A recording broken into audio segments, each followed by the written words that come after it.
వింత తాంత్రికుడు ఓజ్.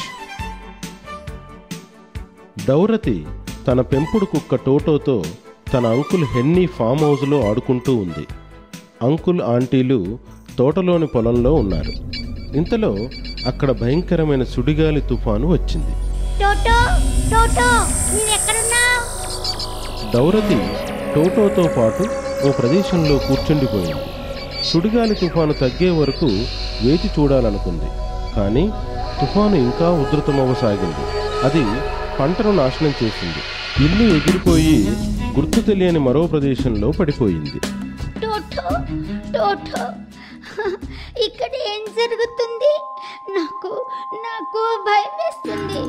నీకేమైంది? ఎందుకలా పడుకుతున్నావు? అప్పుడొక దేవతా స్త్రీ అక్కడికి వచ్చింది. ఆమె పేరే గ్లాండా. ఆమెతో పాటు ఇంకొందరు వ్యక్తులున్నారు.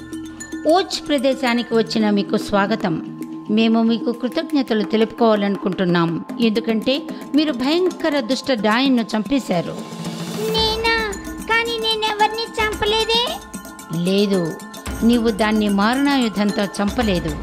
అది నీ ఇంటి క్రింద పడి మరణించింది. చూడు, ఇటు చూడు. ఇవి ఆ రాక్షసి చాందిని చెప్పులు. ఇవి ఇప్పుడు నీవే. లేదు లేదు, నాకు ఈ చెప్పులే అవసరం లేదు. నేను అంకుల్ ఆంటీ ఇంటికి తిరిగి వెళ్ళిపోవాలి. ఇందుకు నేను నీకే సహాయం చేయలేను. ఆ మిరాట్ మాంత్రికుడు నీకు సహాయపడతాడు. నేను అక్కడికి ఎలా చేరుకోగలను? ఓహో, భయపడవద్దు.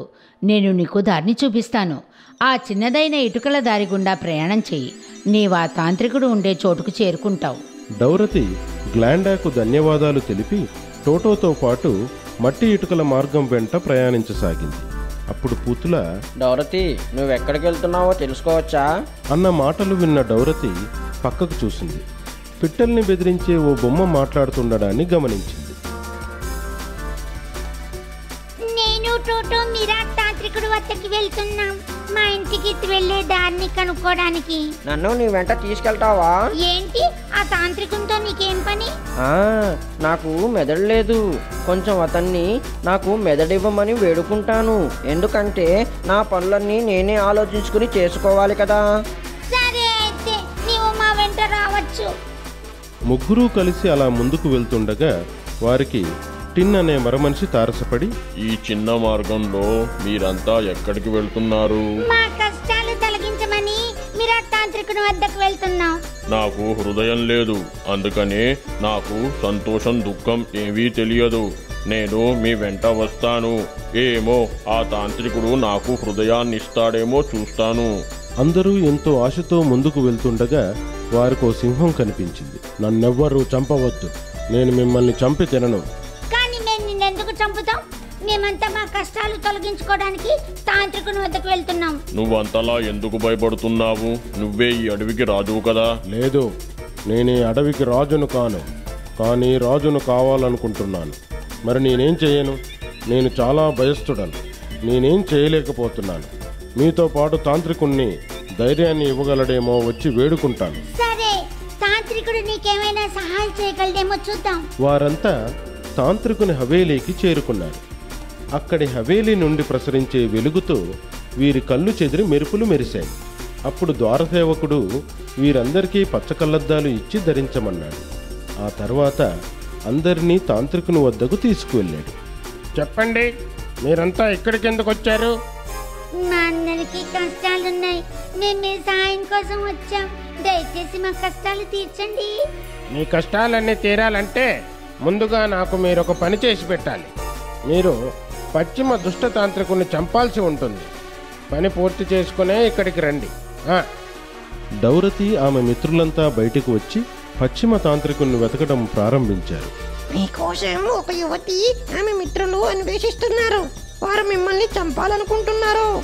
వారికి ఎంత ధైర్యం! వెళ్ళు, ఆ యువతిని బంధించి మా వద్దకు తీసుకొనిరా. మిగతా వారిని చెరసాలలో బంధించి వేయి. ఆ తాంత్రికుని సేవకులు డౌరతిని బంధించి తాంత్రికుని వద్దకు తీసుకువచ్చారు. ఓ అమ్మాయి, నీకు ఈ చాందిని చెప్పులు ఎలా వచ్చాయి? వాటిని మాకు తొందరగా ఇచ్చేయి, అవి మాకు కావాలి.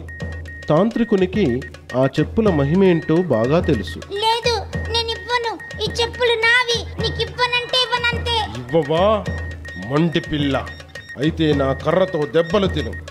1 2 3 4 ఇంకా ఎన్ని దెబ్బలు కొడతానో చూడు. ఓ భగవంతుడా, నన్ను రక్షించు, నన్ను కాపాడు తండ్రి. డౌరతి కర్ర దెబ్బలకు కింద పడిపోయింది. ఒక చెప్పు ఆమె కాలు నుండి విడిపోయింది.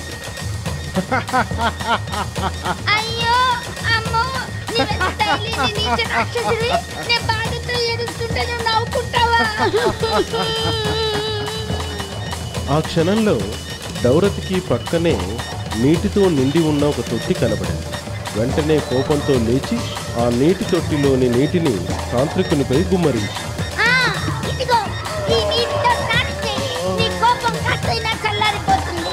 తాంత్రికునిపై ఆ నీళ్లు పడగానే విచిత్రం జరిగిపోయింది.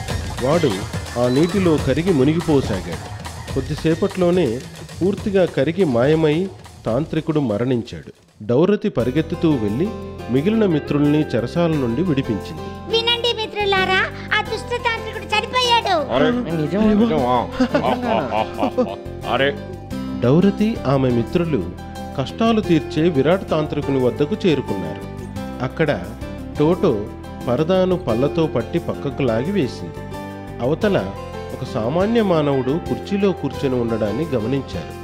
అతను యంత్రం సహాయంతో మాట్లాడటం, చేతులు ఊపటం వంటి పనులు చేయగలుగుతున్నాడు.